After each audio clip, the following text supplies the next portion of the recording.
Hello, my name is Mercury, and welcome to this brand episode of Media Faye. Today, I am alone, and today I'll be discussing something that we haven't talked about in a while. A game. A full-on game. Yeah, last time we talked about a game was quite a bit ago. Definitely not recently, definitely not this year. This is our first game of this, talking about a game this year. Not like a gaming stream, but an actual full-on game. And that is Monster Hunter Rise, a game I've been talking about for a long time. And yeah, so finally concluding with this, I'm talking about Monster Hunter Rise.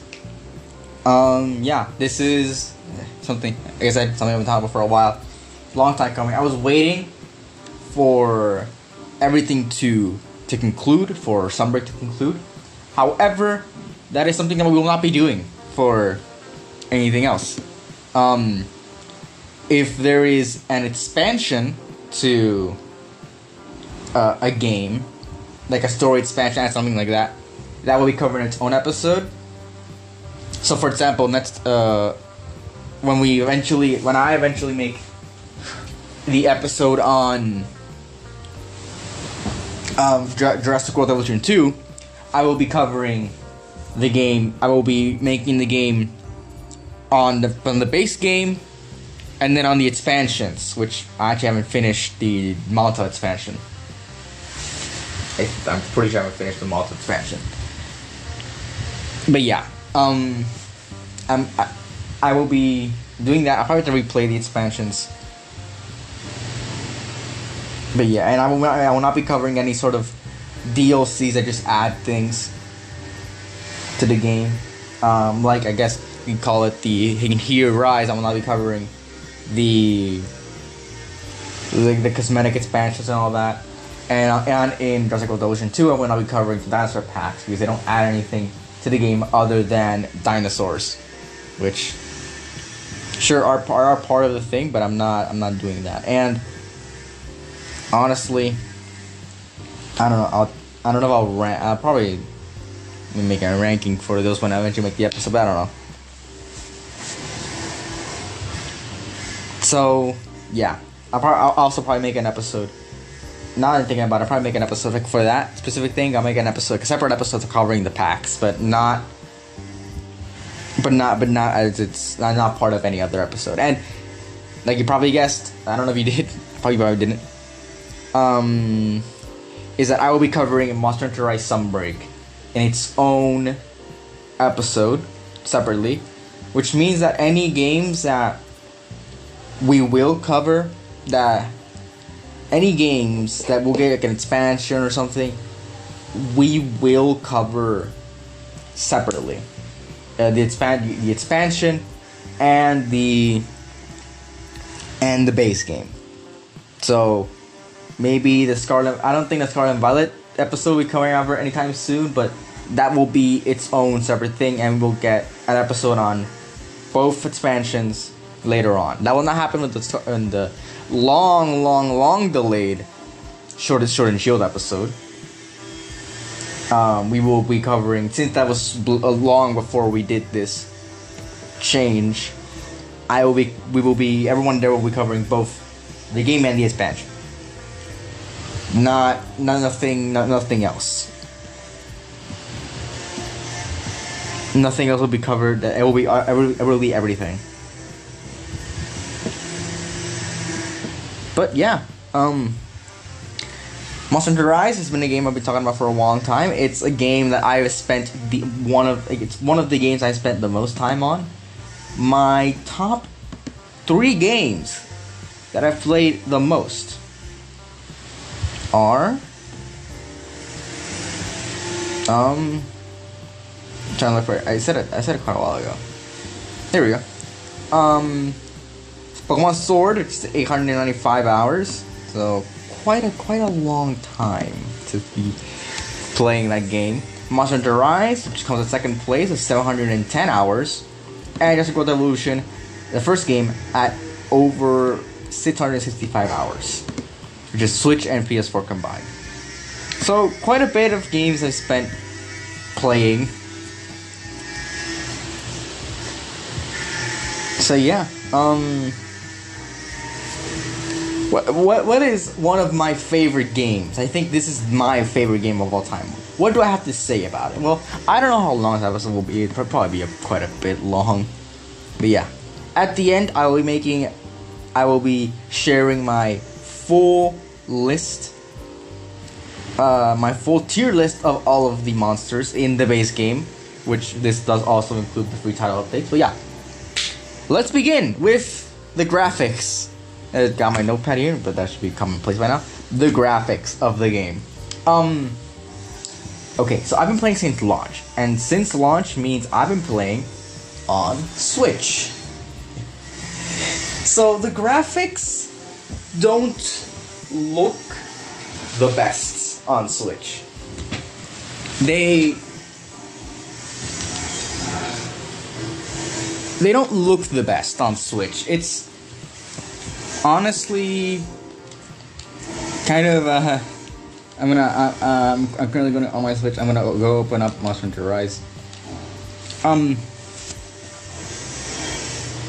They're not the best, but they're not the worst, I would say. It definitely looks better on other consoles and all that. Like, okay, I know this game came out on on all the consoles and on every console imaginable after Switch. But I've been playing on Switch, and honestly, on Switch it doesn't look that bad. So yeah, I'm gonna open up the game to have a bit of a better opinion, a more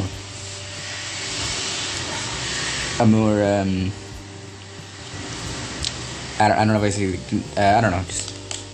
So the graphics don't look that bad, but when you compare them to what they look like on, for example, PS4, I don't know, PS4 to PS5, Xbox, Series X, S, and PC, it's definitely inferior. But I gotta say, the graphics look good on Switch.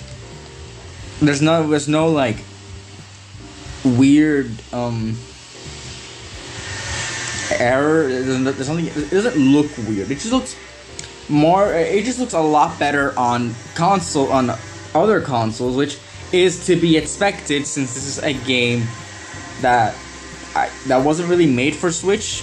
I mean, it was made with Switch in mind, but it was given a timed exclusivity for the Switch, which means this is kind of what the graphics that were on Switch was what kind of we were stuck in for a while before it released on PC, a bit before the expansion came out. And honestly, on Switch, it's not bad. It doesn't look bad, and sure, everything else and every other console, it's vastly superior and probably a better experience. On Switch, it's not horrible and not like for example, I guess of Mortal Kombat 1. And I guess that's because a lot of because PS4, Steam, the PC release, and all that was kind of made on top of the Switch version. I guess like they were just the Switch version upscaled. That's why it doesn't look too different. It just looks a lot better, which is understandable. I am so sorry if you can hear the name. You probably hear the neighbors. I just went back to the recordings. I paused it for a little. If you can hear the neighbors, I am so sorry. All they do is work, and they think they're working with metal on like a saw or something, and you can hear probably. That is so annoying. All the neighbors do is work. It's insane. I don't know how much renovations they want. It's baffling. I actually don't get it. How do you even like manage to just work all of your life? But yeah, The graphics, again, like I was saying, yeah, they were upscaled for console, but yeah. So we're talking Switch. They're not bad. They're not amazing, but they're certainly some of the top graphics that are on the Switch. But we're talking PS4, PS5, Xbox Series, Xbox One, PC. Yeah, they're also pretty good. So graphics overall are quite solid for a game on Switch and for a game on other consoles. So yeah. Now let's move on to the gameplay. What really sells a Monster Hunter game? Now the gameplay is really good. So one of the things that makes Monster Hunter one of those games that you have to spend over 100 hours in is the fact that the gameplay loop is so expertly made. Like, you will not get bored of the gameplay in here. There's so many things to do in the game, and yeah, but we're gonna cover, I guess, the basics of the gameplay. And for me, I would have to talk about my experience with weapons. Now, I personally main longsword. I started maining longsword, I'm pretty sure, before Sunbreak came out. I'm not sure.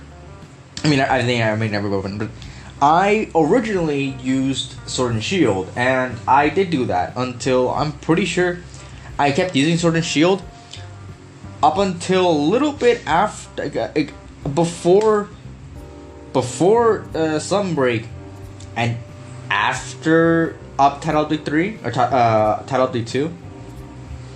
I'm pretty sure that's when I actually started using longsword. So, and most of my hunts are with longsword, and I beat most of the game solo on longsword.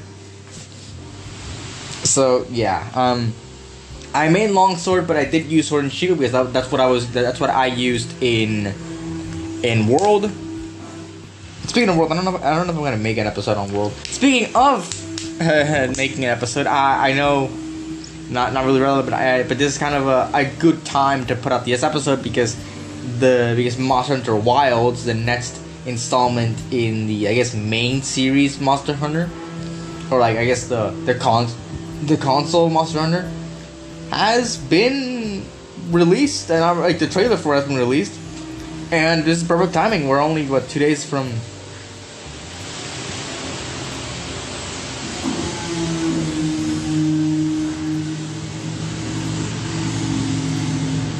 We're only 2 days away from.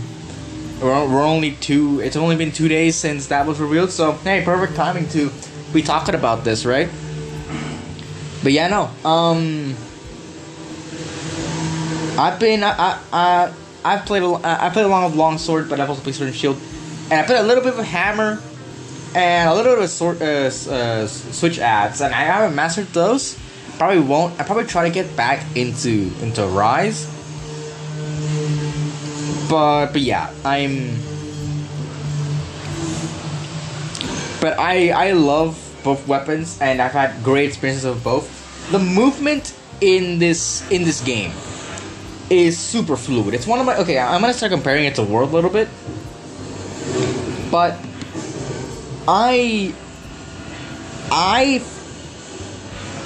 like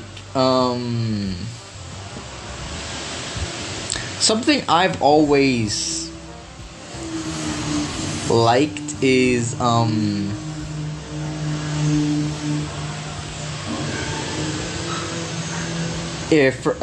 Rise, is that it's a lot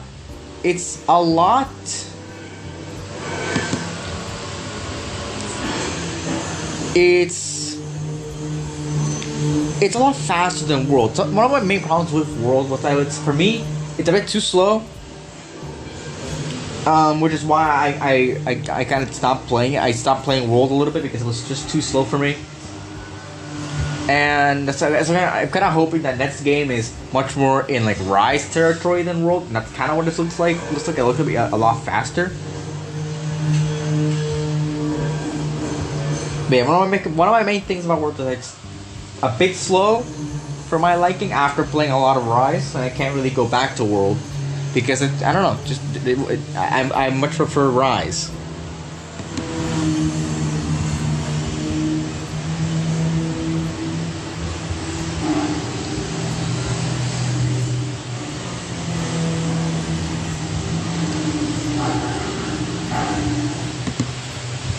But yeah, just honestly, the gameplay's solid. It's fast.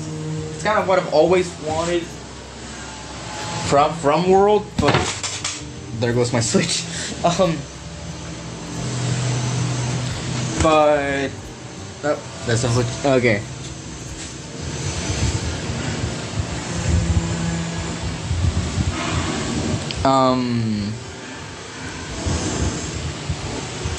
So yeah, it honestly it's great. I've always loved the I've always loved both weapons, and I'm still using longsword, but yeah, and I've had great experiences with both. And honestly, just overall, really solid gameplay, pretty fast, and the weapons are fun to use. It's like if whenever you're using a different weapon, it's like you're playing a different game. Which is amazing that Monster Hunters have been able to craft this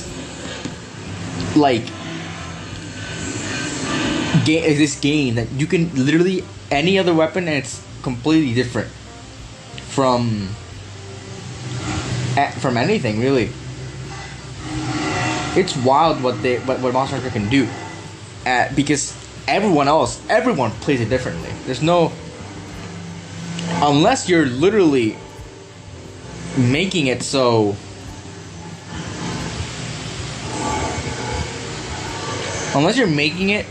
that you're coordinating with other people to have certain ways of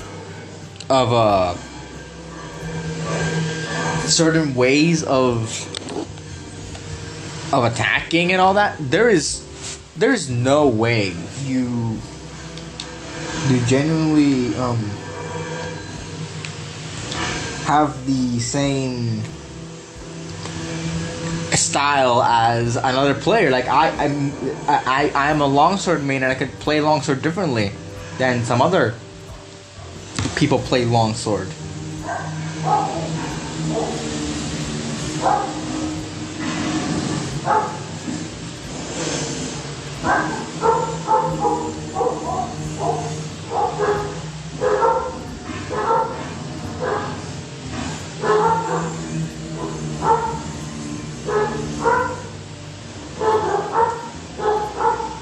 So yeah, I mean, honestly, I've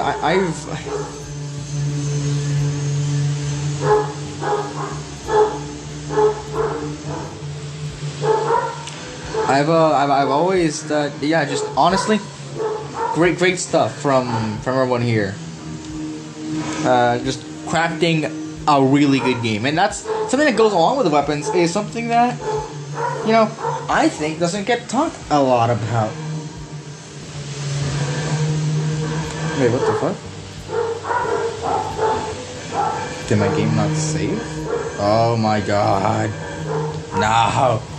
Sorry, I was playing Pokemon and I realized my game didn't save when I made... Oh no, that means... This is a huge L, folks. No! Oh, okay. This is really bad. Okay. But yeah. Kind of goes along with the gameplay is the wire bugs. Yeah. So the wire bugs are kind of the big gimmick of the game, kind of like in World, where in Iceborne, specifically the clutch claw, the clutch. I think it's crutch or clutch. I don't know. I think it's clutch claw. Was the big gimmick of the game, and that was sort of what made the game I guess work. Not work, but I mean it did bust the game a little. But yeah, this is it's the main gimmick of the game, and the wire bugs are the main gimmick of this game. And the wire bugs are a lot of fun to use. It's a bit unwieldy at first. You might think. I've had some people, some friends and some other like I guess family members that have played the game and they don't like the wire bugs. So they think it's too unwieldy, which is fine. And there are skills to help with that, but I don't know. To me, it's a bit weird to have that whole thing happen. But for me, I've been playing since launch, and I know how all of that works. So I know how the wire bug works, and honestly, I love the wire bug. It's simple as that. I love the wire bug. It's one of those things that just works.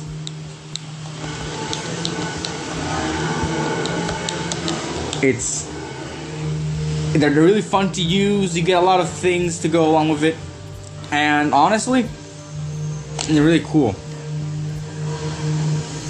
And something that really goes along with it is this whole switch skills thing, where you can have certain moves. I didn't put it here, but you can have certain moves.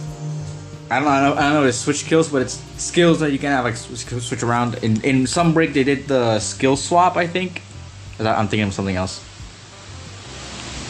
I don't know. It's like you could swap between two different modes. But in here, in Rise, they didn't do that. So, yeah.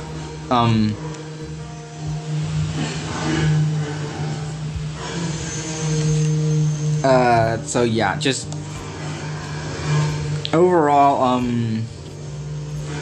the wire bugs were really fun to use, and they made a lot of things with the whole like clutch you had a lot of like different maneuvers you can do, the switch skills that you could have, the different switch skills you could have. Yeah, honestly, wire bugs are some of the best things here, and it'll be it will become kind of weird moving away from that, because it's not something. It's something that is kind of. It's something that's it's kind of linked into my mind, using wire bugs. Like, you gotta use wire bugs, you gotta use wire bugs. And yeah, and something cool about the wire bugs is that they're not like a get out of jail free card. You can absolutely get punished for using them too early, or using them too late, or just not using them at all. Like, they are built into the gameplay, which is awesome. Like, wire bugs are something that's really, really useful, and that's interesting to the gameplay. You have to use them. So if you don't, you won't get anywhere. And sometimes they're used. You have to use them to launch attacks and all that. And honestly, just a really, really, really good addition to the Monster Hunter gameplay. And they make the fights quick, intense. It really, really, really works. It just works. Yeah, it just works. Something that kind of, I guess the thing that I don't really like about this game as much, like, gameplay wise, is the monster writing. There's nothing wrong with the monster writing, I would say. There's nothing wrong about it. We've had monster writing before, where in World and in Generations Ultimate, and yeah, in those games, Generations, you can mount monsters and you can do damage to them. But in here, it's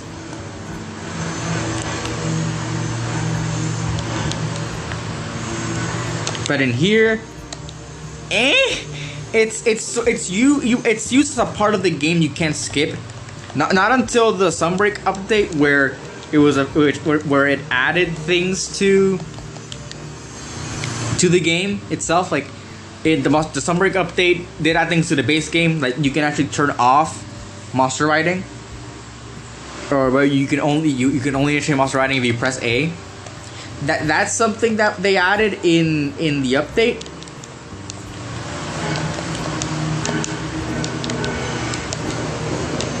Which, I mean, yeah, it's something, I guess, cool. But I don't know, just when we played the game, when Rise was in its infancy, and before the Sunbreak update, we just had to deal with it. We had to ride monsters because there was no way to do as much damage as that we already had. There was no way to upscale the damage and do as much damage as you need. So what the fuck? Huh. That's weird.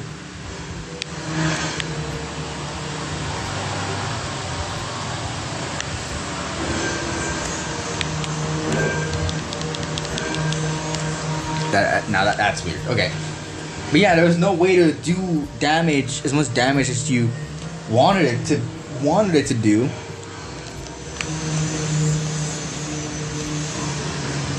So so yeah, I mean, and now you can do as much damage as you want.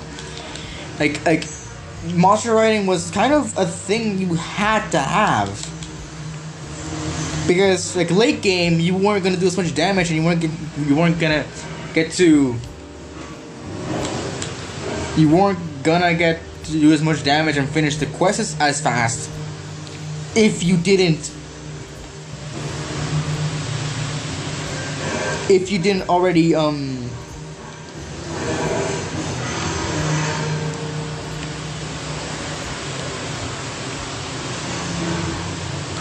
do you say, if you didn't already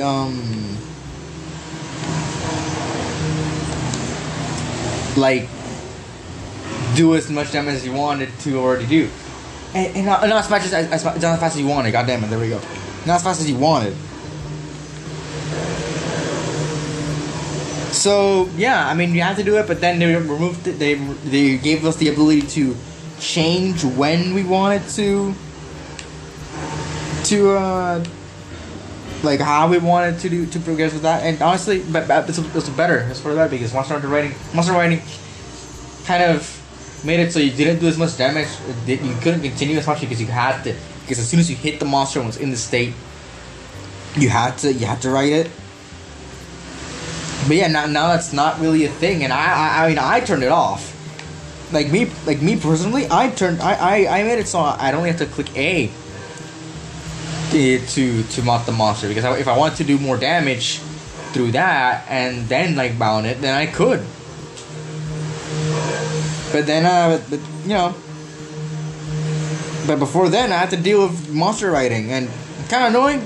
It did do quite a bit of damage, which, again, like I said, it was kind of necessary and kind of useful. But otherwise, it's kind of, I guess, the weakest addition to the game, because you have to do it.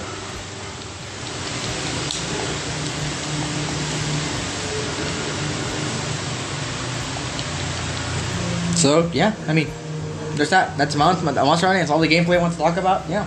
Overall, the gameplay is fantastic. The gameplay loop is amazing. Sure, the desire sensor is there. I've had my fair share of things. I have a funny story to tell. But before Sunbreak came out, I was trying to get full Valstrat's gear. Now, Valstrat's gear was very useful in Sunbreak because I invested into raw fucking power, and neutral power, and like just deal as much neutral damage as possible. But then it was, I think it came quite close to me not being able to do that. Mainly because the desire sensor knew that I needed the gem. I needed the Valstrax gem, and so it didn't let me. It didn't give me it, and I hunted like 25 Valstraxes before I even got a little hint of it. Like I've only gotten one of those, and that's because I spent 25 hunts looking for that thing. Most of my playtime was probably from hunting the damn things. Like, I'm being serious. Sorry for the dogs. God damn these.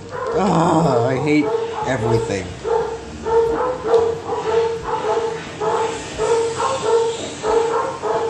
I hate everything. Please kill me. But yeah.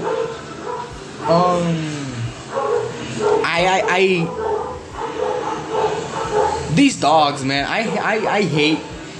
I'm not gonna say I hate dogs, but I hate when dogs do this. It's genuinely annoying. Those are not my dogs, neighbor's dogs, but yeah, no, you can tell it's probably a lot of the noise coming from this guy right behind me. Well, not right behind me, like my back is facing his house. Yeah, this fella has a lot of. Oh, so god damn it!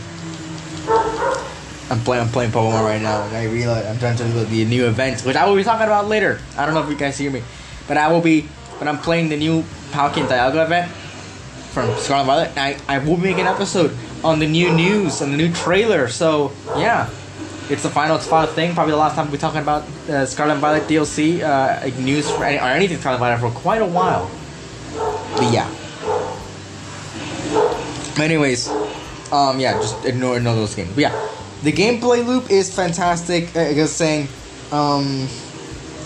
it may be all of my playtime from just those 25 Valstrax hunts probably made me go into 710 hours of playtime. That's probably the main reason why it's so high. It's that period of just hunting Valstrax for so long that made me go insane a little. But was it worth it? Yeah, I mean, Valstrax armor was pretty good for Sunbreak. They kind of did it at the tail end of Rise. But yeah, moving on to something that's kind of, I guess, not very important in Monster Hunter, the story. Now, the story for the game is pretty simple. It's the same story that's probably been in every Monster Hunter game that's ever existed. So there's this. So I mean, probably not. I don't know. It's not like this one they call. Oh wait, kind of. So there's this rampage. They call it the rampage, in the game's lore. They call it the rampage, and it was 50 years ago the rampage happened, and now it's back. And there's this monster called Magnamalo, which I will get to later when I make my monster ranking. Magnamalo is theorized. They think Magnamalo is the reason why the rampage is happening. So when Magnamalo comes back, we have to deal with Magnamalo. But then we realize that Magnamalo wasn't the reason why the rampage was happening. It was actually these other monsters called Ibushi and Narwa, or Wind Serpent Ibushi and Thunder Serpent Narwa, and they're the bad guys. And they cause a rampage because they're trying to fuck. No joking. That's legitimately the reason why that whole thing is happening. It's because these two dragons are horny. That is the sole reason why the whole thing is happening. Magnamalo has nothing to do with it. Magnamalo is there to feed on. He's there to feed on the rampage because it's kind of a big buffet for him. Or for it, I guess.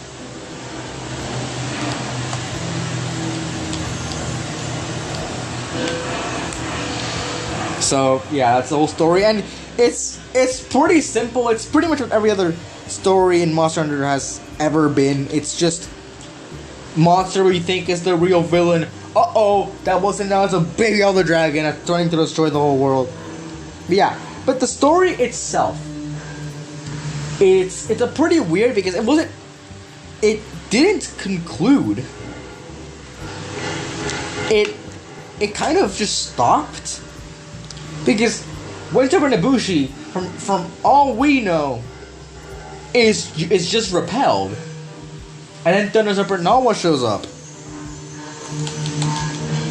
That's all we know. Like Thunder Shepherd Nawa shows up at the end, and if Winter Ibushi is somewhere out there, and Thunder Shepherd Nawa it goes under is thrown into a hole, and that's it. And then in the title updates we have the real ending, which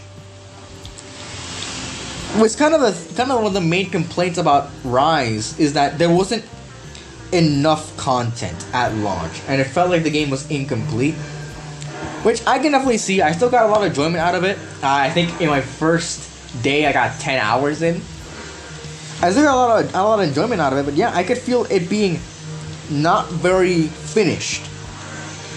It was definitely apparent that the game wasn't finished and wasn't as good as it could be. There were things that were missing, and otherwise just things that really hampered the story, and the fact that they had to wait quite a while for the story to continue. But yeah, other than those big plot point events, nothing else of importance happens in the story. It's mostly just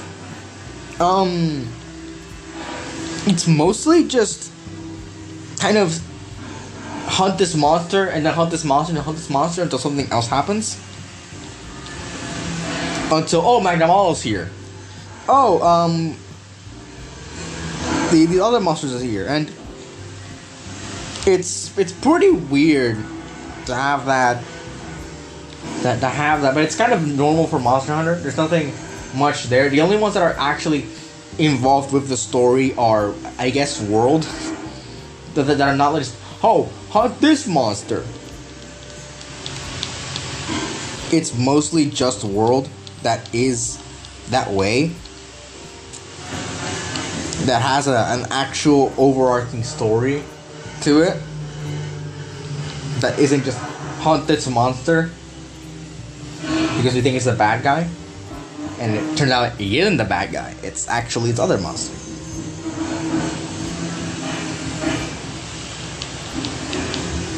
But yeah, and most of the lore for the actual characters and all that, they come from things that come from outside. They're not told in the story. Now, although otherwise they're not really that important. Yeah, the characters aren't exactly I guess the main part of the story, because I mean you're supposed to be the great savior of the world, because in the lore your hunter is actually a super beefed up version, because no other hunter gets the fucking like high rank is super deadly. Like all these monsters are super deadly, and we have our hunter, which is just breezing through everything.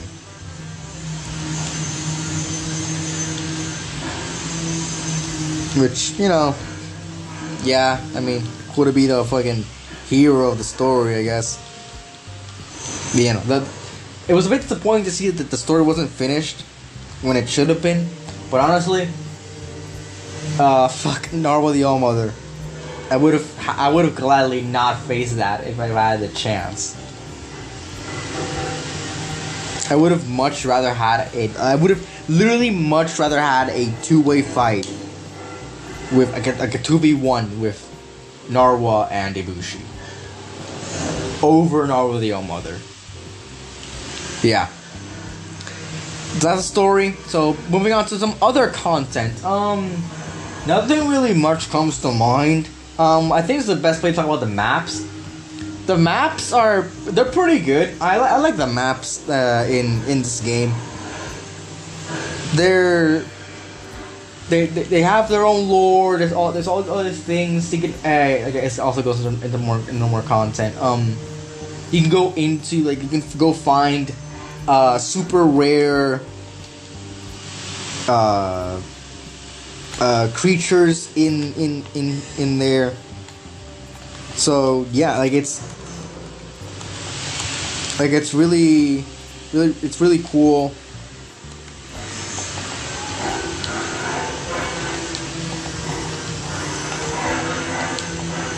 Yeah, otherwise it's really cool what they could in here, all the other content you can go find all these other creatures, explore the map if you want. There's really cool lore. I haven't found all the lore bits that are hidden across the world, but there's quite a bit of things to do in this game other than just hunting monsters. There's also the arena quest, which I haven't bothered with all that much.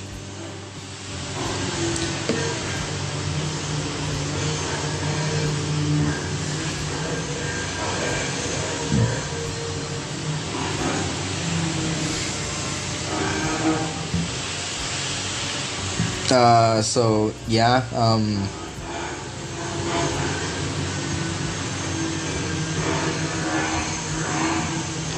it'll yeah, just other content. There's also like go finding some items. I haven't really bothered with that. I haven't really bothered with doing the anything else. Oh, I actually already built it.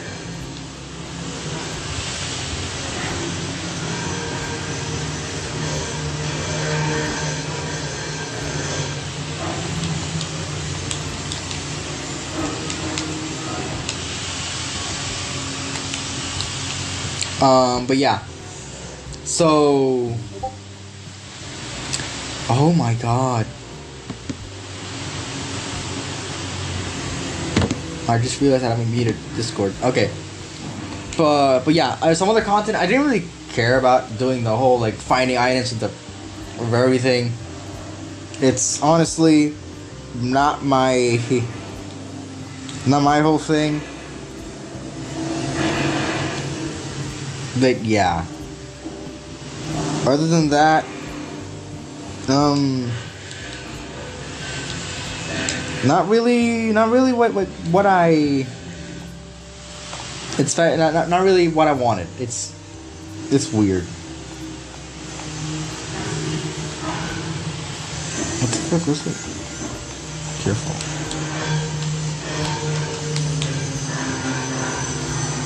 But yeah, just not really my whole cup of tea.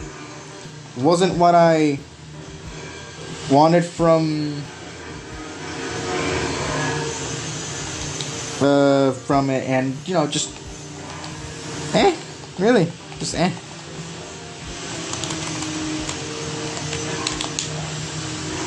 again.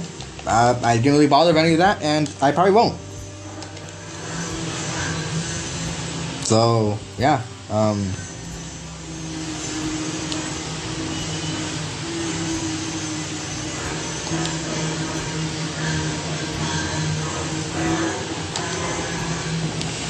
yeah, that's all really the whole thing. There's a lot of fun with things to do here, but I don't know.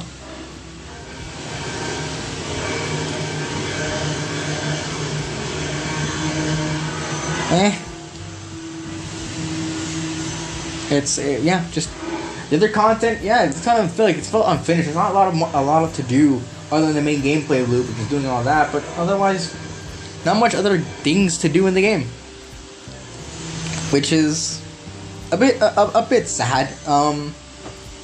But yeah. Aside from that, what else is there to do? Let's talk about other things that were added after the game. The title updates, kind of what I talked about earlier.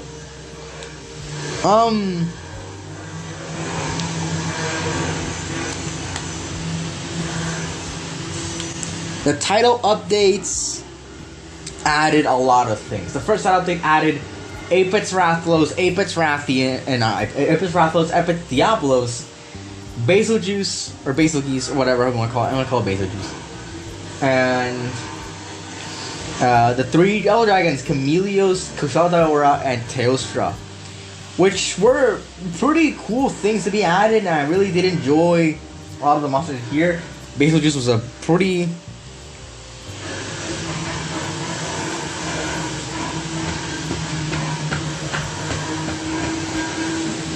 was pretty cool. I like what they did here. It added it added a bunch of content there. So I didn't talk about rampages and other content. The rampages were kind of actually, I found them fun to do. I did a lot of rampages, and especially when like apexes came in here. Ooh, they were really intense. Those things I really did enjoy doing those. And that updates also added quests for all of the apexes, which I found to be rather something that I actually really did enjoy, which was yeah, I didn't do most of them, but I did do quite a bit of them, and I did find them pretty enjoyable. Yeah. So in Title Update 2, it added Apex Zinogre, which actually got a whole. It actually, came in with everything. So it already had its quest in its update. If there was no Title Update 3, there's only 1, 2. It added Quinzago Valstrats, which I think is the best fight in the whole game. We're gonna get into it when we get into the whole ranking, but yeah. And it added Norwell Mother, which is the worst fucking fight in the game, and also it added the new ending, which wrapped everything nicely. I think it was everything that needed to be wrapped up. Everything did, except for I guess other things that were actually wrapped up in Sunbreak, which are more lore things. But aside from that, yeah, nothing too.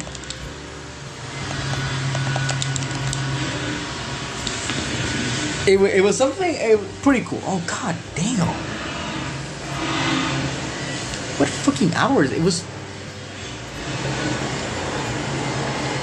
What? Sorry, I'm still playing this. I'm trying to get at the Dialga raid. And this session was posted a second ago. And it's already full. What the fuck? Anyways. So yeah. Tablet 2 was pretty cool, or I guess version 3.0.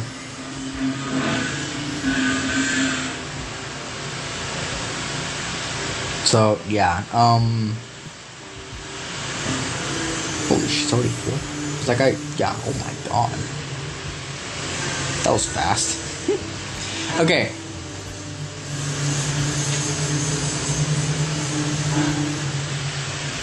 But yeah, just tab updates added a bunch of cool content, and I really did enjoy.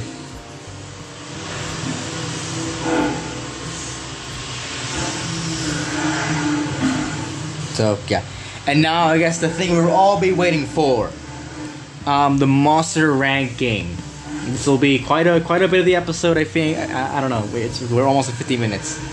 Yeah, this will be the monster ranking. I will be posting. You will be seeing on screen, not live, but after we're done with all the ranking, you'll be seeing my full list. So yeah. So we will be going in alphabetical order. I have the whole thing put here, and I'll be posting it again. We'll be on screen. I don't know when. When we're done with all of them, we'll be seeing on screen. And yeah. I don't know if my computer wants to do this, but yeah, okay. Starting off, we're gonna start in alphabetical order, and that's Acnosom. Acnosom, fun fact about Acnosom. It was my first, I think it was the first fight I ever had. I want to take it right into the game. And it was the first fight I ever had, and it was a pain in the ass. It lasted so goddamn long. But yeah, it was It was genuinely but it's because of that it's kind of dumb now, and it's not really that big of a fight. You could and that's when I realized that when I went into Village Quest it was a lot easier. But yeah, it was my first hub quest. I wanted to get right into the game, and I had to face this fucking thing, and it was the worst thing ever. It was the worst experience of my life. So yeah, that was my first impression of this game. It was fucking Agnesong. Okay, other than that, it's a pretty okay fight. It serves its purpose as it's the introduction of the flying bird wyvern. But other than that, it's not really a fight you would go back and play. It's fine. It's a fine fight. Okay, next up is Almudron. Oh boy, Almudron. Actually, what I'm gonna do? Did I close it? I did. I'm going to screenshot the list because it's currently oh no. Where is it? Wait, what the fuck? Did I close it? I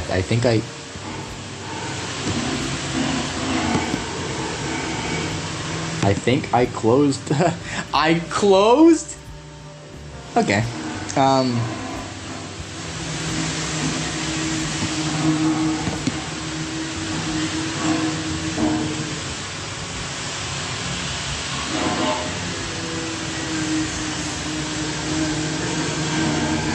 I closed the thing and I saw Pancakes posting a really. Oh my god. Okay. Open this back up. I closed it. I'm gonna take a screenshot because it's taking quite a bit of power on my computer. So I'm gonna take a screenshot of this. I'm gonna take a picture of this. Is it control shift? Is it control? What the fuck am I doing? Oh my god, my computer's about to fucking crash. There we go. Okay. So I'm gonna take a screenshot of.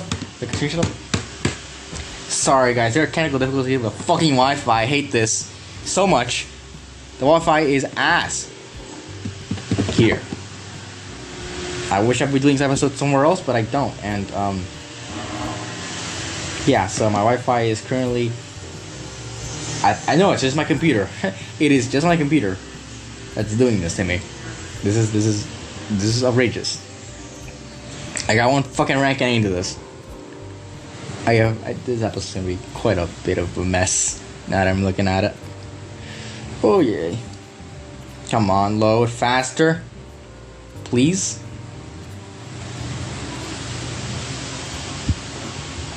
It's reaching 55 minutes, which is reaching like there you go. Open! Yes! Open the fucking. Open it. This is a nightmare. Oh my god, it's a nightmare.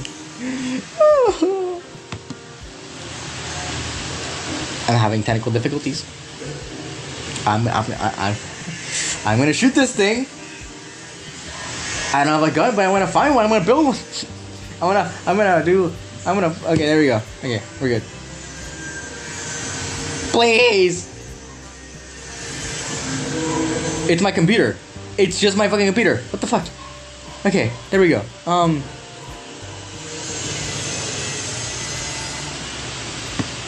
This is the chaos you want to happen, folks. See, I hate this with all of my life. I hate the fact that my computer is doing this to me right now. It's why? It's so annoying.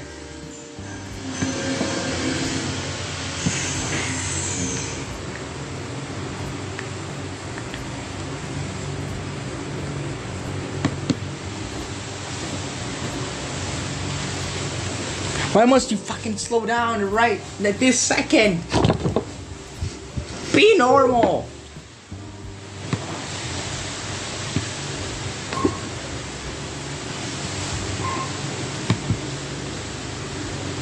Ugh. Alright, yeah folks, I'm trying to fix my computer, so we'll be right back.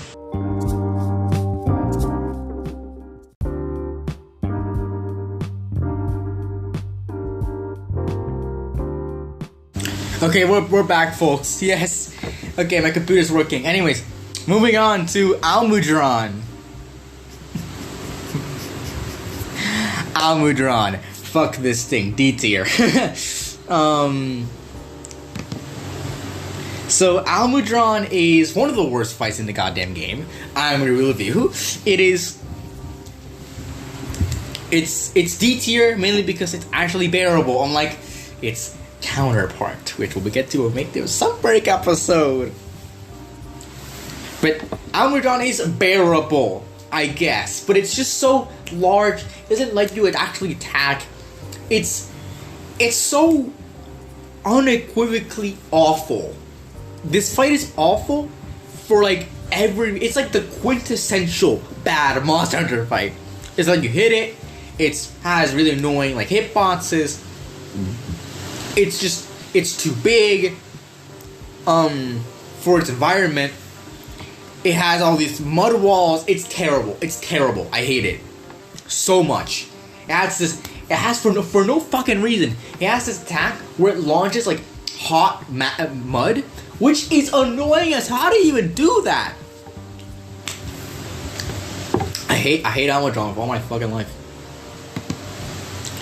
Anyways, moving on to Anjanath. Okay, Anjanath is A tier. It's pretty much the same as it was in World, but I feel like it's much more enjoyable. The fight he had to have a bit of a weak work because he was, again, like I said, World was a lot faster, a lot slower than Rise is. So in here he's much more vicious.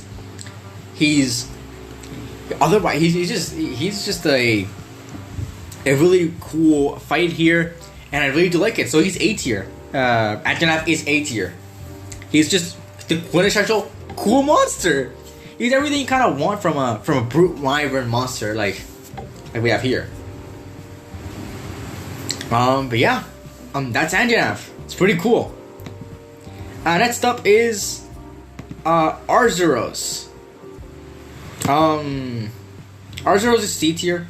He's like he's an okay fight. He's a bit challenging at first, but otherwise he's just kind of basic, which fine, I guess. But yeah, it's just kind of basic, which, I mean, okay, but it's just, I don't know. There's nothing special about Arzuros that really puts it above anything else. Yeah. Next up is Barioth. It's C tier. It's okay. Barioth is. It's pretty annoying. It's annoying like Almudron, but it's not as annoying. It's bearable. It's a bearable fight because, like, unlike Almudron, there's a way to control Barioth. You can control Barioth in certain ways. So he doesn't stay doesn't fly around as much. So the thing is about Barioth, yeah, you can control it. He's annoying at Almudron, but you can at least control it, which is why he's up in here in C tier. But other than if it wasn't for that, he'd be D tier. But yeah, Barioth is pretty controllable, and that's why he's here. But otherwise, he's not. He's kind of I guess. It's not really a fight I look forward to hunting. But if I have to hunt Barioth, I'll hunt Barioth, like, in a quest. I've completed almost every quest in the game. The ones that are missing are the G-rank quests. But I've completed every single high-rank quest. And I don't know how much time I hunted Barioth, but I've definitely not hunted that much Barioth afterwards. I haven't really seen him that much. He's kind of one of the forgotten characters. And I forgot one. So that's when I jumped over this guy, Apex Arzuros, and he is C tier. He's kind of, I think, the worst Apex by now, I guess. I don't know. Why the fuck? But yeah, he's just Arzuros, but beefier and tankier. So there's nothing really special about it. If you fought Arzuros in like G rank, then you've probably fought Apex Arzuros in high rank. They're both kind of the same thing. There's nothing really special about them both. They're just two sides of the same coin. G rank Arzuros, master rank Arzuros, and high rank Apex Arzuros. So if you fought one, you fought both. There's nothing special about Apex Arzuros. But now we're moving on to the actual ones after Barioth, which is Baroth, which is again C tier. It's a lot of, you can see being a thing. It's a lot of C tiers. Baroth he's okay, I guess. He has mud kind of like Almudron, but he's not as annoying as Almudron is. So that's why he gets a pass here. He's not annoying. And he's just kind of, he has this tanky thing. He has like the tanky sort of head. Like you go bounce off it.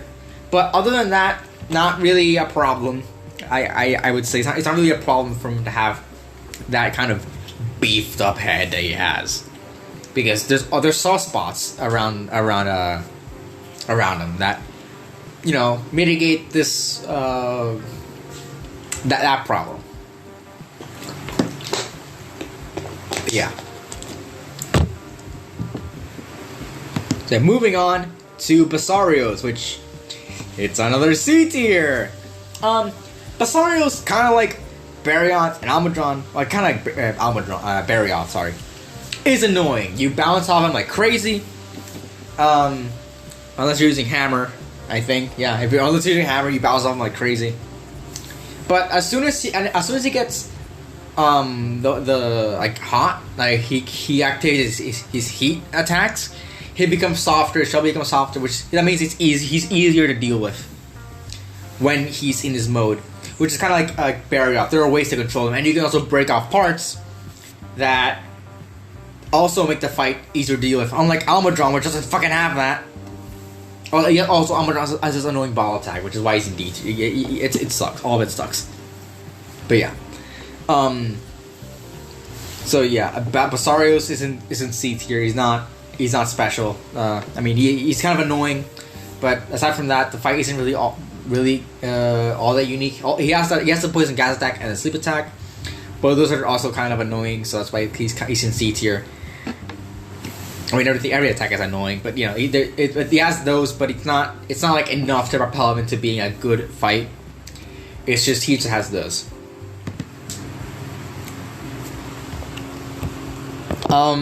Next up is Bishaten. No, wait, what? Why am I looking here? Oh yeah, Bishaten. Anyways, Bishaten is another C tier. Yeah. So Bishaten is, or I'm gonna keep saying Bishaten. Bishaten is, or Bishaten. I don't know. I think Bishaten sounds better. So Bishaten, it's just a fang. It's a fang beast that throws things at you. There's nothing really unique about it. It's a pretty easy fight, and that's kind of the thing. It's pretty okay fight. It's pretty easy. Yeah, it has its uniqueness, but it's nothing more to be a good fight. It's just okay. You'll beat it in a few minutes. You can notice its weak spots immediately. It's an okay fight. It's a middle of the road fight that we have here with Bishaten or Bishaten. Bishaten. That's the wrong tier list. Wait, what? I closed it again? Really? I have really bad fucking problem with closing tabs.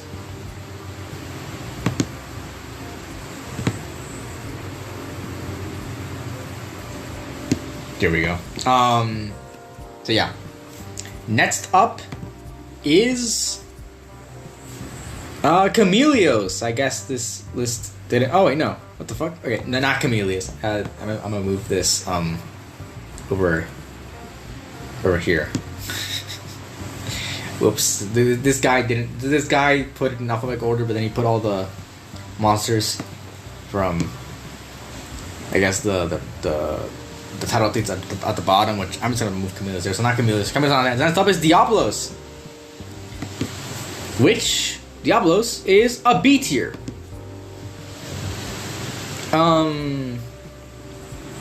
So yeah, Diablos is a pretty good fight.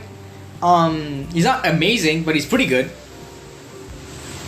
And yeah, I mean, he charges a lot. It's a pretty easy fight when once you recognize what's gonna go, what the weaknesses are, and what's it gonna go for. Otherwise, after that, it's not really that much of a challenge. But it's a pretty good and intense fight, which is kind of a quintessential fight. Diablos is one of those quintessential monsters that Monster Hunter has. And honestly, really, really good. So that's why it goes in B tier. It's not amazing, but it's pretty good. It's a pretty good fight. So yeah. Moving on, we have Gaz Harag, which is another B tier. Yeah, it's another pretty good fight. The only thing about Gaz Harag that kind of doesn't make it A tier is the fact that he has this attack where he has a sword blade, which is what makes him unique, but he also throws a sword blade. I don't know if that's in G rank or in high rank, but I'm kind of going off of memory. But he throws them. It's kind of annoying. And yeah, but yeah, other than that, he's a pretty good fight. I do enjoy fighting him. It's one of those fights that if I were to go for a fight I want to enjoy, I'll go fight Gaz Harag. It's a pretty good fight. I do enjoy the fight of Gaz Harag. So yeah. Next up is Great Baggy. And Great Baggy goes in C tier. Great Baggy is an okay fight. He has the sleep attack kind of like Basarios has, but he throws like a spit of sleep. But other than that, he's just a normal bird wyvern. There's nothing really unique about Great Baggy aside from that. So yeah, I mean, like Great Sushi will get like all the greats. He has this attack. He has like the squad with him and all that, but he doesn't. But there's nothing really interesting about him, anyways, aside from that. So yeah. Next up is Great Sushi, which I was just talking about, and that'll also go in C tier. He's the introductor. He's the first monster you fight properly if you're not being a dumbass and play Aknazon first. He's the first monster you fight, and he's pretty. It's an okay fight when you get further, but you know, it's introductory. It has to be middle of the road. It can't be too cool, but it's for what it is. It's okay. And he has this attack. It's pretty unique what he has with the tail, where it's like it uses like the tail like a scythe move. That's pretty cool, but it's not as cool as the other ones going up from here. But yeah, that's why he's in C tier.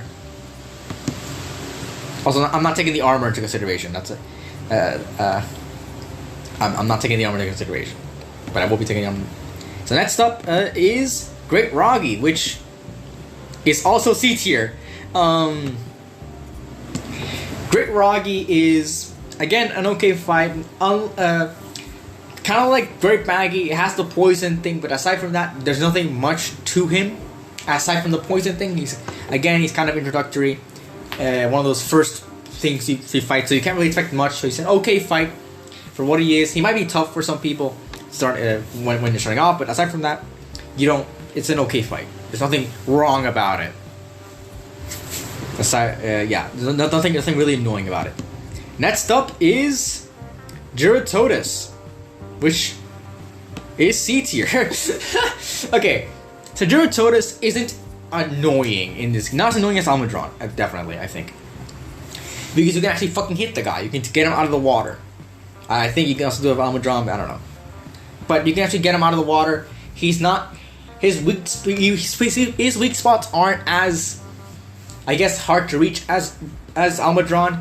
He's a bit annoying, but he's not as annoying. So again, kind of like Barioth and Basarios, there are things about Geratodus that make his fight bearable.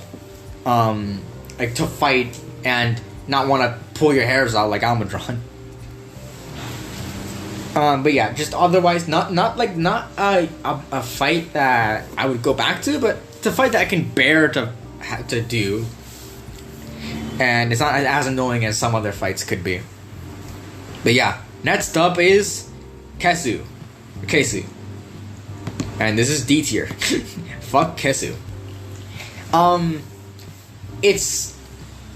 It's not like it's just like, okay, Kesu is hard to read because it uses a lot of animations. It's annoying because they use a lot of animations, so you don't know what attack it's gonna go for, and it's just annoying. It paralyzes you. It does all those things that really tick me off. So that's why Kesu's down here, D tier. It's one of the worst fights in the goddamn game. I could not. I know there's a whole joke about that one guy that quits Rise after fighting Kesu for being so bad. He was awful. That guy was genuinely awful at playing the goddamn game. But I get it. Like, Kesu is pretty annoying.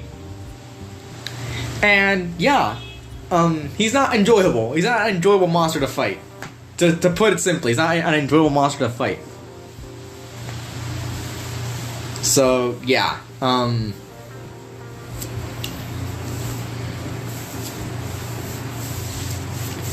yeah, just it goes in D tier. Nothing much to say. Then I fucking hate this thing.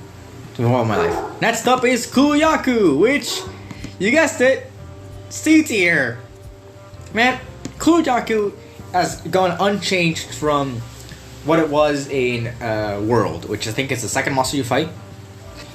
And so yeah, it's an okay fight. Nothing much to say other than kind of knowing what it has with the things it carries, which was in World. But yeah, it's okay, I guess. It doesn't much. There's nothing wrong about it. Again, you can knock out those things from its hand, so it's not like it's completely annoying. But yeah, aside from that, nothing too interesting comes from Kuyaku. Next up is Lagombi, which is also a C tier.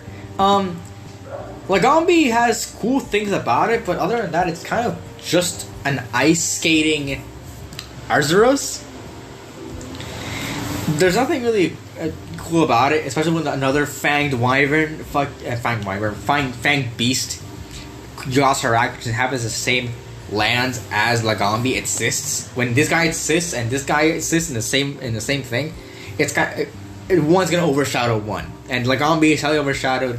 It's like it's one of those early game fights, but it's not really that interesting. Which, you know, I mean, fine, I guess. Like it's fine, but yeah, the skating around, like jetting around, it's not really that annoying, so it's just C tier. Next up is Magnamalo, D tier. Yes, the flagship of the game, Magnamalo, is D tier. This guy's annoying as all fuck. He is so annoying. It's insane. I don't think you can find a more annoying goddamn monster than Magnamalo when you're fighting it for the first time. He's so annoying. He got all the moves.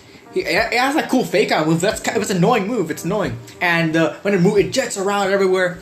It's so annoying to deal with goddamn Magnamalo. I hate Magnamalo so much. It's so annoying to deal with. Ugh, I hate it. I hate Magnamalo so much. It's not like it's an F tier, but it's a pretty annoying fight, which is sad, you know, that this is the fight, this is the flagship, and it's kind of I don't like it. I don't like Magnamalo at all. I think he's one of the worst fights in the goddamn game, and he's in the same rank as Almudron and Kesu right now. So yeah, there's that. Moving on. Yeah, moving on from just shitting on the entirety of the flagship, moving on to Mizitsune. And Mizitsune is B tier. I do enjoy fighting Mizitsune a lot in this game. He's a pretty good fight. I like Mizitsune. He's a he's a cool fight. He moves around a lot. He has all these cool moves. and otherwise he's kind of a good fight for high rank. I think it's one of the earlier fights in high rank, like the mid fights in high rank. I don't remember, but yeah, he's there. And otherwise, he's pretty cool. I like Mitsune.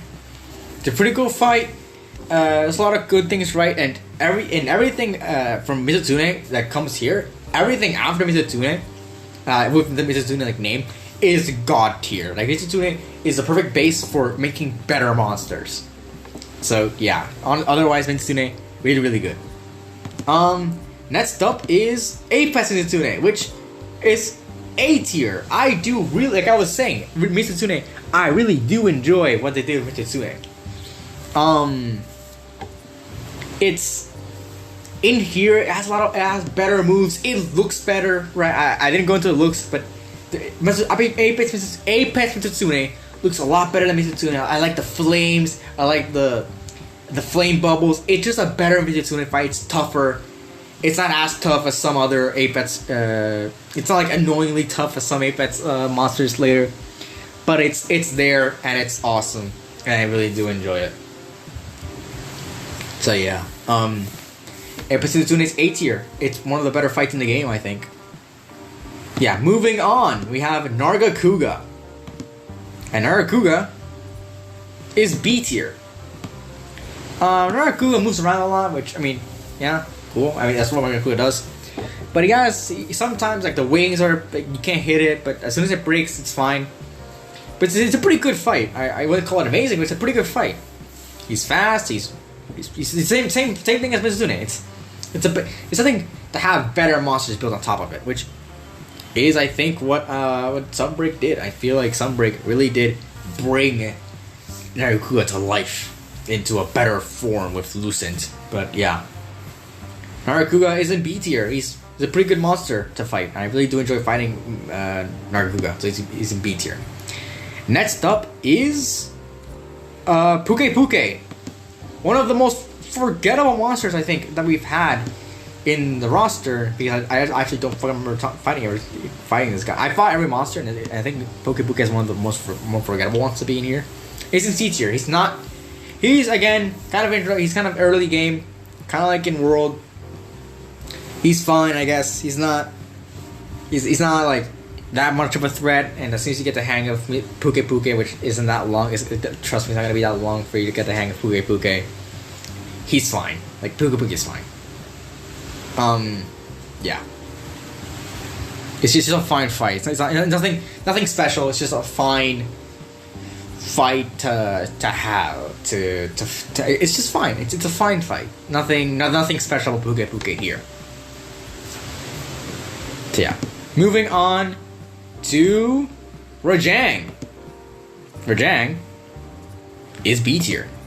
I feel like the thing is about Rajang is that Rajang isn't as tough as he should be, because he's in high rank. He's not in master rank like he was in World. He's not as tough.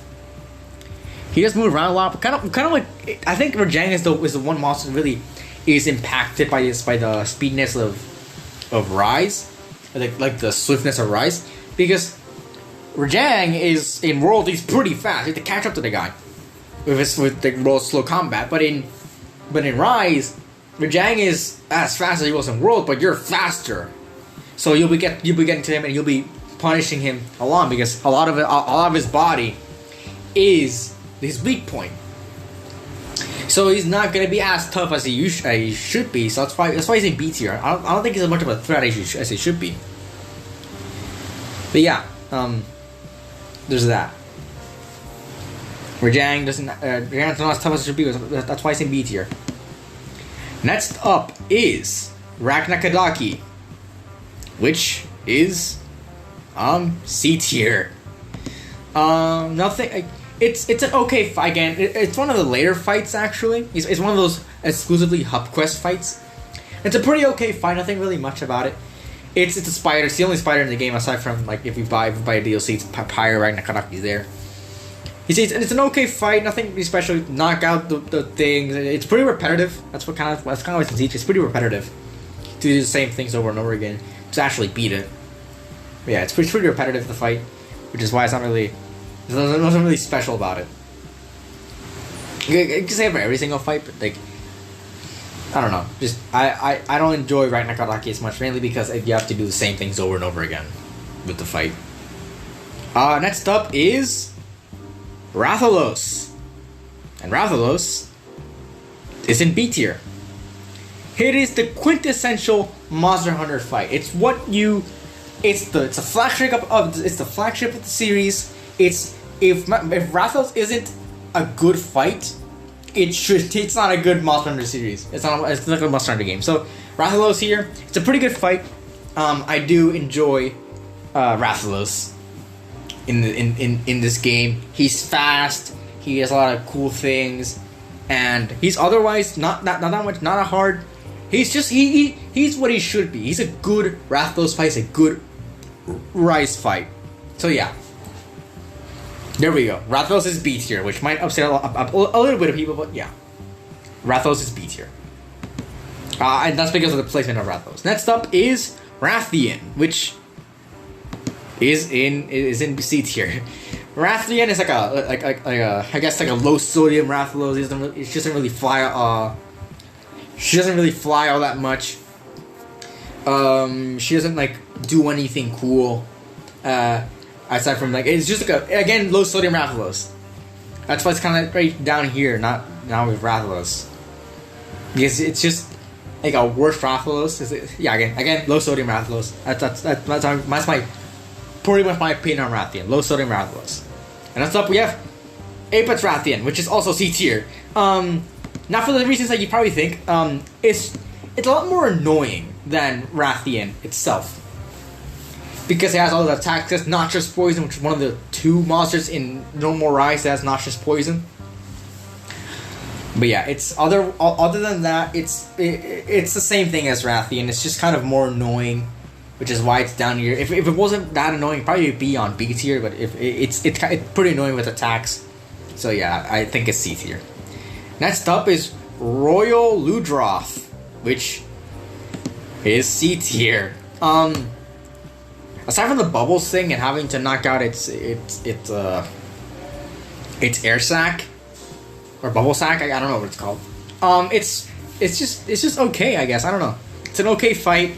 I do like the visuals where it kind of runs out of water and stuff, so it can't produce all those bubbles. I think it's pretty cool. But aside from that, or like that foam, aside from that, it's just an okay fight. Nothing really special about Royal Ludroth from here.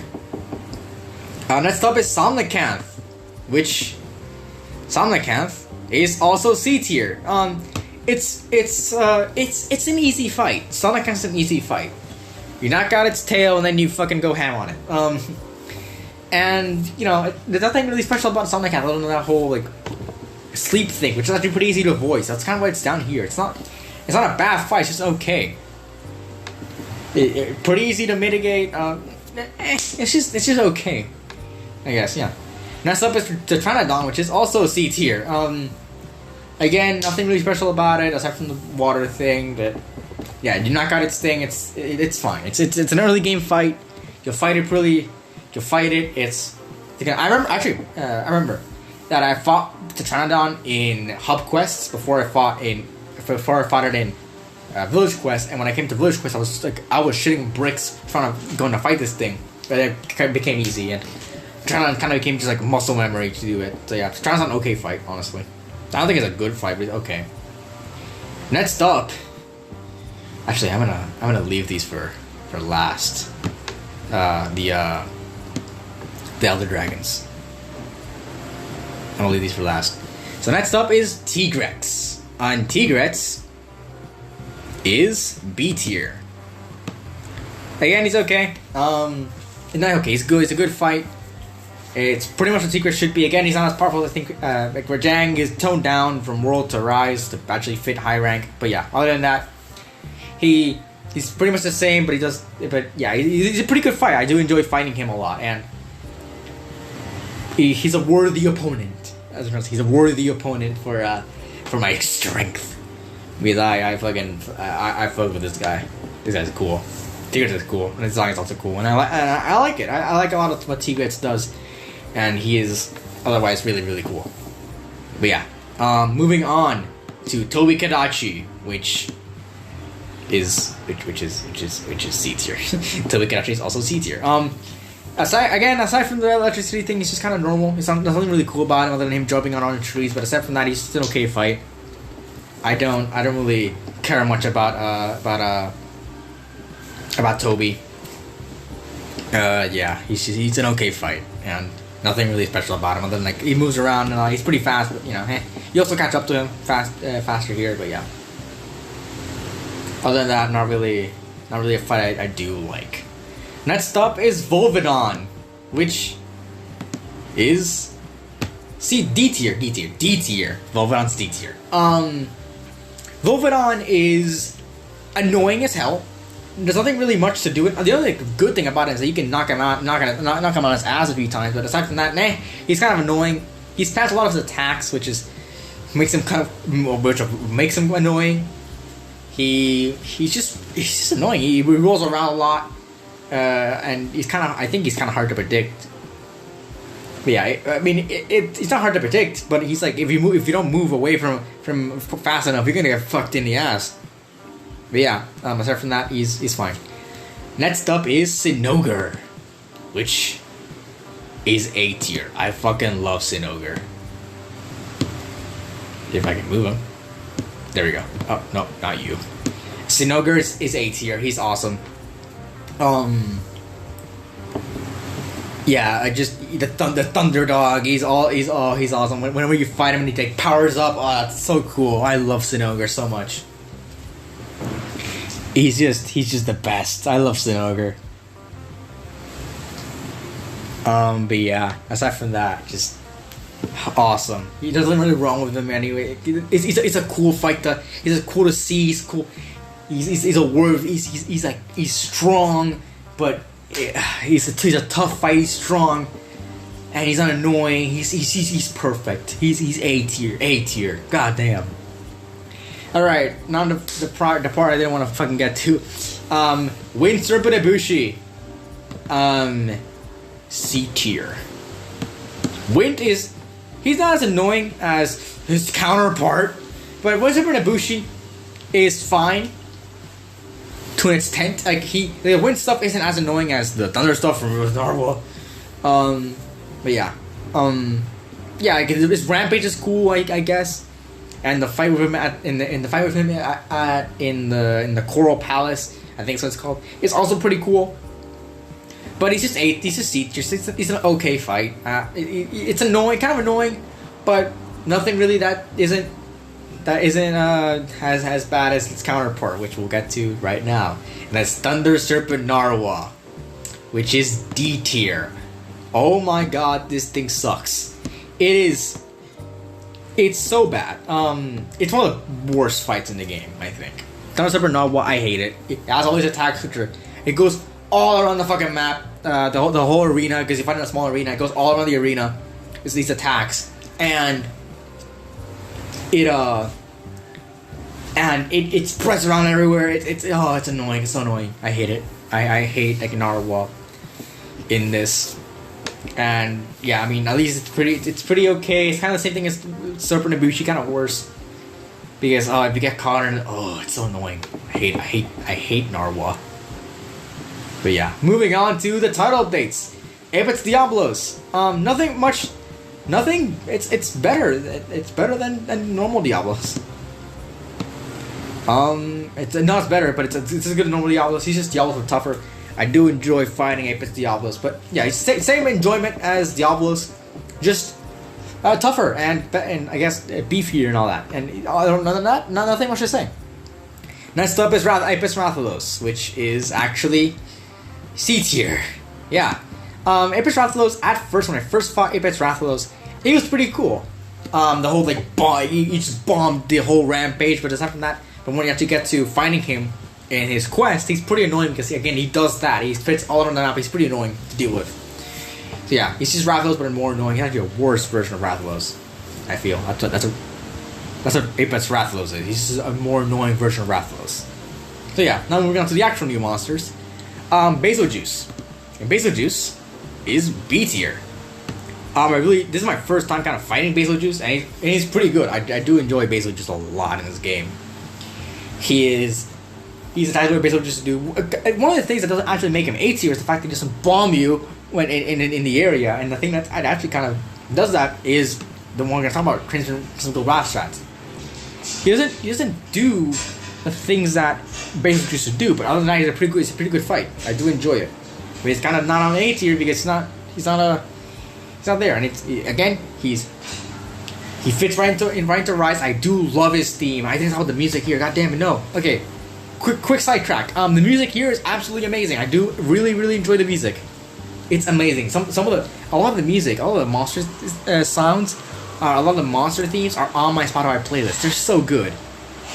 Monster Hunter music is the best music, and that is a fact. Yeah. Sidetrack aside,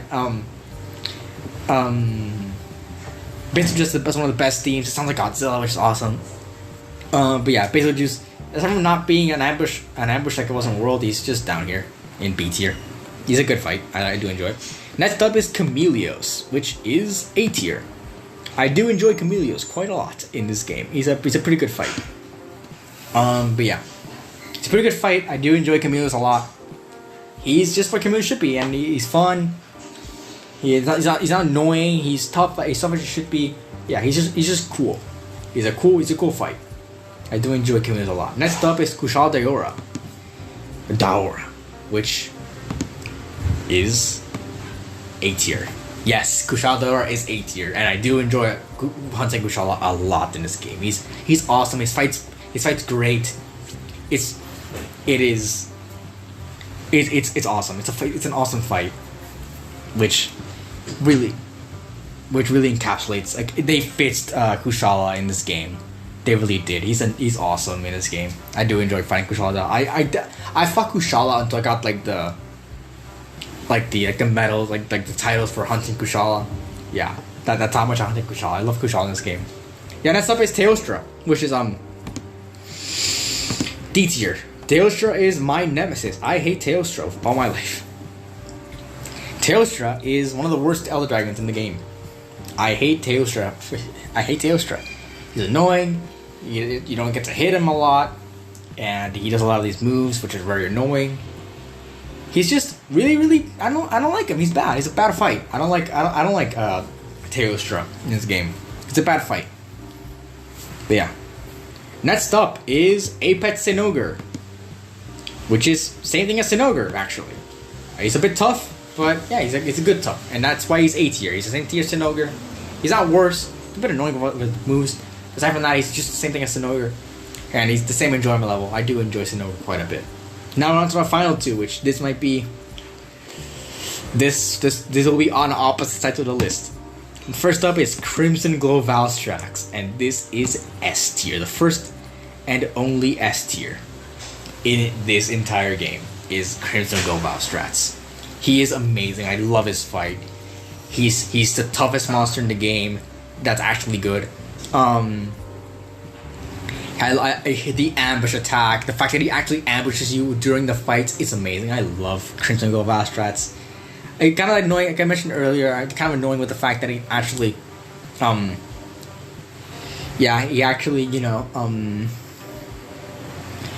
uses he got me hunting, and he got me most of those hours in Rise because I tried to hunt for his gem, which didn't show up for a while. But yeah, other than that, amazing fight. I didn't bother. Like I did all those fights because I love Valstrax, and it's an awesome fight. And now for the final thing, it's Gnarly All-Mother, which is F tier. I hate Gnarly All-Mother with all my goddamn life. Gnarly All-Mother can actually wait. If I move it away? Okay, no, I can't. Okay. Gnarly All-Mother sucks so much ass. Like, it sucks so much. I don't like Gnarly All-Mother. It is an annoying fight. It has the Dragonator attack, which is okay, cool, but it's annoying. It looks cool, but it's annoying as hell. I don't like it. It's an annoying fight. It was my only feint in the entire game. And I didn't faint a single time in Sunbreak until I fought this thing again in high rank. I hate Gnarly All-Mother so much. it's the worst fight in the game. It's the don't tell me skill issue. I hate everyone. I think everyone collectively hates this fight. It's the worst fight they could ever be. So yeah, that's it. Yeah, that's really it. So yeah, you should be seeing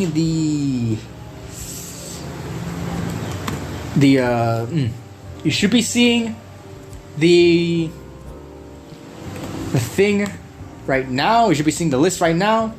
I don't know. You guys can put your list in the comments. But yeah, you should be seeing the screen, the thing right now. If I'm on screen, I don't know how long it's gonna be on screen, but yeah. So yeah, to close this off. So other than that, the game has a pretty good roster. I do enjoy it. But it's a lot of C tiers. It's a lot of okay fights. But when it's good, it's good. When it's bad, it's bad. But yeah, next up we'll be talking about Sunbreaks. Yeah, that's it. It's a pretty good roster for what this game is. So yeah, what are you guys' thoughts on Monster Hunter Rise? Leave it in the comments below. You can go follow us on @Media_Buffet, and on Twitter @D Entertainment with the E at the end on Twitter as well, @D Entertainment on YouTube, and also go subscribe to the MediaFay bonus channel @MediaFayYT. For me, it's Mercury C Cheese on Twitch. I mess that up. Mercury S Cheese on Twitter @Mercury S Cheese on Twitter, and @Mercury SC on YouTube. So yeah, Monster Hunter Rise is one of the best games of all time. I really do enjoy it, and yeah, I had a lot of fun doing this episode. So yeah, great game. So yeah, that's about it. See ya.